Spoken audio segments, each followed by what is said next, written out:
Avec nous, bonjour Emmanuel, Bonjour. Président par intérim de l'autorité de la concurrence. On parlera notamment du train et de la libéralisation de la concurrence qui va s'accélérer en 2022. Vous vouliez mettre l'accent là-dessus ce matin, Emmanuel? Oui, parce que c'est une nouvelle importante Oui. en France. Bien sûr. Pour la première fois, nous avons un début de concurrence sur la grande vitesse, notamment sur Paris, Lyon, Milan. C'est du jamais vu. C'est prévu, bien sûr, par les directives européennes.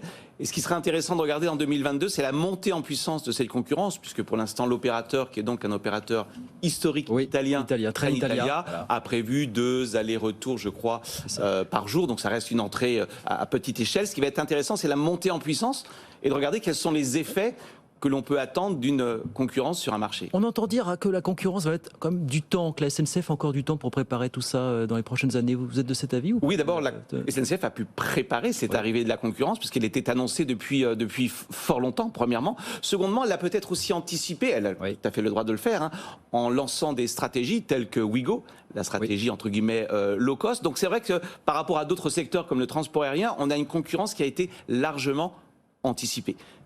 Donc elle peut s'épanouir, cette concurrence, dans le ferroviaire comme dans l'aérien, finalement. Alors, pour vous, on est quand même sur 2 schémas différents, fondamentalement. Aérien, ferroviaire, c'est quand même 2 univers différents. Première différence, dans l'aérien, on a eu des low cost. Pour l'instant, c'est pas ce que l'on voit sur le ferroviaire. Secondement, on n'a pas non plus tout à fait les mêmes types d'entrée, les mêmes tailles d'entrée. On est quand même sur une entrée qui, pour l'instant, reste quand même assez confidentielle. Dans l'aérien, on a une entrée massive avec des opérateurs qui suivent frontalement. Mais ne préjugeons pas de l'avenir. On verra ce qui se passera. Et on a un exemple intéressant, c'est le cas italien.